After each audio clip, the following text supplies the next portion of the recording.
ओम नमो भगवते वासुदेवाय. ओम श्री परमात्मने नमः. अध्याय 22. पांचाल, कौरव आणि मगध देशीय राजांच्या वंशाचे वर्णन. शुक म्हणाला, परीक्षिता, दिवोदासाचा पुत्र मित्रेयू होता. मित्रेयूचे च्यवन, सुदास, सहदेव आणि सोमक असे 4 पुत्र होते. सोमकाचे 100 पुत्र होते. त्यापैकी सर्वात थोरला जंतू आणि सर्वात लहान प्रशत होता. प्रशताचा पुत्र द्रुपद होता. द्रुपदाची द्रौपदी नावाची कन्या आणि दृष्टधुम्न इत्यादी पुत्र होते. दृष्टधुम्नाचा पुत्र धृष्टकेतू होता. भरम्यास्वाच्या वंशात उत्पन्न झालेले हे राजे पांचाल म्हणवले जातात. अजमेढाचा दुसरा पुत्र वृक्ष होता. त्याचा पुत्र संवरण. संवरणाचा विवाह सूर्याची कन्या तपती हिच्याशी झाला. तिच्यापासून कुरुक्षेत्राचा स्वामी कुरु याचा जन्म झाला. कुरुचे परीक्षित, सुधन्वा, जन्नू आणि निषधाश्व असे 4 पुत्र होते. सुधन्वाला सुहोत्र, सुहोत्राला च्यवन, च्यवनाला कृती, कृतीला उपरिचर वसू आणि उपरिचर वसूला बृहद्रथ इत्यादी अनेक पुत्र झाले. त्यामध्ये बृहद्रथ, कुशांब, मत्स्य, प्रत्यग्र, चेदीप इत्यादी चेदी देशाचे राजे झाले. बृहद्रथाचा पुत्र कुशाग्र होता. कुशाग्राचा ऋषभ, वृषभाचा सत्यहित, सत्यहिताचा पुष्पवान आणि पुष्पवानाचा जहू नावाचा पुत्र होता. बृहद्रथाच्या दुसऱ्या पत्नीच्या गर्भापासून एका शरीराचे 2 तुकडे उत्पन्न झाले. त्यांना त्यांच्या मातेने बाहेर फेकून दिले. तेव्हा जरा नावाच्या राक्षसीने जिवंत हो, जिवंत हो असे म्हणून खेळत खेळत ते दोन्ही तुकडे एकमेकांना जोडले. त्या जोडलेल्या बालकाचे नाव जरासंध असे झाले. जरासंधाचा पुत्र सहदेव, सहदेवाचा सोमापी आणि सोमापीचा पुत्र श्रुतस्रवा झाला. कुरुचा ज्येष्ठ पुत्र परीक्षित याला काही संतान झाले नाही. जन्नूचा पुत्र सुरथ झाला. सुरथाचा विदुरथ, विदुरथाचा सार्वभौम, सार्वभौमाचा जयसेन, जयसेनाचा राधिक आणि राधिकाचा पुत्र अयुत होता. अयुताचा क्रोधन, क्रोधनाचा देवातिथी, देवातिथीचा ऋष्य, ऋष्याचा दिलीप आणि दिलीपाचा पुत्र प्रतीप. प्रतीपाचे देवापी, शंतुना आणि बाह्लिक असे 3 पुत्र होते. देवापी आपल्या पित्याचे राज्य सोडून वनात निघून गेला, म्हणून त्याचा लहान भाऊ शंतनू राजा झाला. पूर्वजन्मी शंतनूचे नाव महाभीष असे होते. तो ज्या वृद्धाला आपल्या हाताने स्पर्श करी तो तरुण होऊन त्याला पूर्वीसारखाच आनंद मिळत असे. याच अद्भुत शक्तीमुळे त्याचे नाव शंतनू असे पडले. एकदा शंतनूच्या राज्यात 12 वर्षे इंद्राने पाऊस पडला नाही. तेव्हा काही शहाणे ब्राह्मण शंतनूला म्हणाले, तू थोरला भाऊ देवापी याच्या अगोदर विवाह करून अग्निहोत्र स्वीकारलेस, म्हणून तू परिव्यक्त आहेस. यामुळेच तुझ्या राज्यात पाऊस पडला नाही. आता जर तुला आपले नगर आणि राष्ट्र यांची उन्नती पाहिजे असेल तर ताबडतोब मोठ्या भावाला राज्य परत दे. जेव्हा ब्राह्मणाने शंतनूला असे सांगितले तेव्हा त्याने वनात जाऊन देवापीला राज्य स्वीकारण्याची विनंती केली. परंतु शंतनूचा मंत्री अश्मरात याने अगोदरच त्याच्याकडे काही ब्राह्मण असे पाठवले होते की ज्यांनी वेदांना दूषण देणाऱ्या वचनाने देवापीला वेदमार्गापासून परावृत्त केले होते. त्यामुळे तो वेदांची निंदा करू लागला, म्हणून तो राज्याधिकाराला अपात्र ठरला आणि मग शंतनूच्या राज्यात पाऊस पडला. देवापी अजूनही योग साधना करीत कलापग्रामात राहत आहे. जेव्हा कलियुगामध्ये चंद्रवंशाचा नाश होईल तेव्हा सत्ययुगाच्या प्रारंभी तो त्याची पुन्हा स्थापना करील. शंतनूचा लहान भाऊ बाल्लिक याला सोमदत्त पुत्र झाला.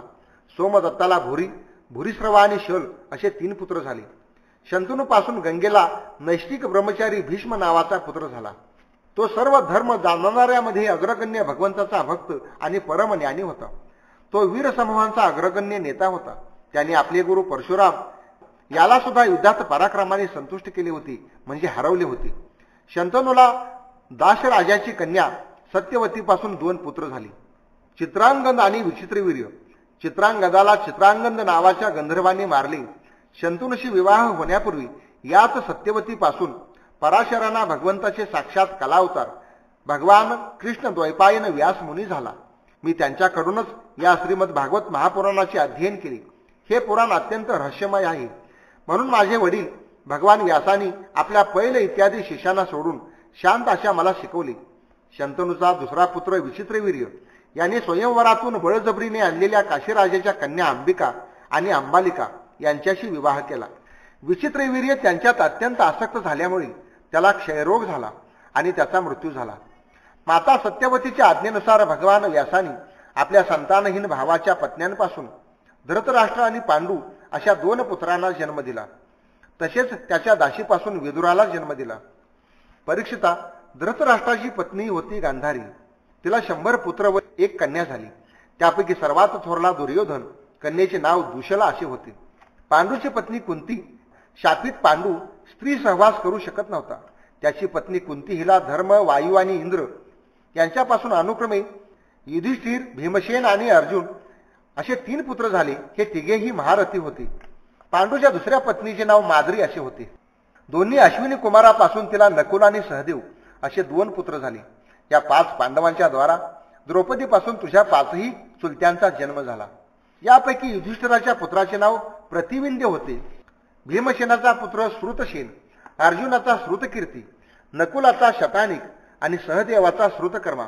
याशिवाय युधिष्ठिराला पौरवी नावाच्या पत्नीपासून देवक आणि भीमसेनाला हिडिंबेपासून घटोत्कच आणि कालीपासून सर्वगत नावाचा पुत्र झाला. पर्वतकुमारी विजयेपासून सहदेवाचा सुहोत्र आणि करेनुमतीपासून नकुलाला निरमित्र झाला. नागकन्या उलुपीपासून अर्जुनाला इरावान आणि मणिपूर नरेशाच्या कन्येपासून बब्रुवाहनाचा जन्म झाला. बब्रुवाहन कराराप्रमाणे माता महाचाच पुत्र मानला गेला, कारण अगोदरच तसा निर्णय झाला होता. अर्जुनाला सुभद्रा नावाच्या पत्नीपासून तुझा पिता अभिमन्यू झाला. वीर अभिमन्यूने सर्व अथिरथींना जिंकले होते. त्याच्यापासूनच उत्तरेच्या ठिकाणी तुझा जन्म झाला. ज्यावेळी कुरुवंश नष्ट झाला होता तेव्हा अश्वत्थाम्याच्या ब्रह्मास्त्राने तू सुद्धा जळून गेला होतास. परंतु भगवान श्रीकृष्णाने आपल्या प्रभावाने तुला मृत्यूच्या जबड्यातून सोडवले. हे राजा, तुझे हे जनमेजय, श्रुतसेन, भीमसेन आणि उग्रसेन असे पराक्रमी पुत्र आहेत. तक्षक डसल्यामुळे तुझा मृत्यू झाला हे समजल्यानंतर जनमेजय क्रोधाने सर्पयज्ञ करून अग्निकुंडात सर्पांचे हवन करेल. तो कावशे तुराची पुरोहित म्हणून नेमणूक करून अश्वमेध यज्ञ करेल आणि सगळीकडून सर्व पृथ्वीवर विजय प्राप्त करून भगवंताची आराधना करेल. हे राजा, जनमेजयाचा पुत्र शतानिक होईल. तो याज्ञवल्क्य ऋषीपासून तिन्ही वेदांचे आणि कर्मकांडाचे तसेच कृपाचार्याकडून अस्त्रविद्येचे शिक्षण प्राप्त करेल आणि शौनकाकडून आत्मज्ञान संपादन करून परमात्म्याची प्राप्ती करून घेईल. शतानिकाचा सहस्रानिक, सहस्रानिकाचा अश्वमेध आणि अश्वमेधजाचा असीम कृष्ण आणि असीम कृष्णाचा पुत्र नेमिचक्र होईल.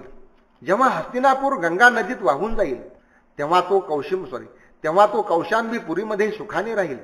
नेमिचक्राचा पुत्र होईल चित्ररथ, चित्ररथाचा कविरथ, कविरथाचा वृष्टिमान, वृष्टिमानाचा राजा सुषेण, सुषेणाचा सुनीत, सुनीताचा नृचक्षु, नृचक्षुचा सुखीनल, सुखीनलाचा परिप्लव, परिप्लवाचा सुनय, सुनयाचा मेधावी, मेधावीचा नृपंजय, नृपंजयाचा दुर्व आणि दुर्वाचा पुत्र तिमी होईल. तिमीपासून बृहद्रथ, बृहद्रथापासून सुदास, सुदासापासून शतानिक, शतानिकापासून दुर्दमन, दुर्दमनापासून वहीनर, वहीनरापासून दंडपाणी, दंडपाणीपासून निमी आणि निमीपासून राजा क्षेमकाचा जन्म होईल. अशा प्रकारे मी तुला ब्राह्मण आणि क्षत्रिय अशा दोघांचे उत्पत्तीस्थान असलेल्या सोमवंशाचे वर्णन ऐकवले. देव आणि ऋषी या वंशाचा आदर करतात. हा वंश कलियुगामध्ये राजा क्षेमकाच्या बरोबरच समाप्त होईल. आता मी भविष्यात होणाऱ्या मगध देशाच्या राजांचे वर्णन करून सांगतो. सहदेवापासून मार्जारी, मार्जारीपासून श्रुतस्रवा, श्रुतस्रवापासून आयुतायू आणि आयुतायूपासून निरमित्र नावाचा पुत्र होईल. निरमित्राचा सुनक्षत्र, सुनक्षत्राचा बृहत्सेन, बृहत्सेनाचा कर्मजित, कर्मजिताचा श्रतंजय, श्रतंजयाचा विप्र आणि विप्राचा पुत्र शुची असेल.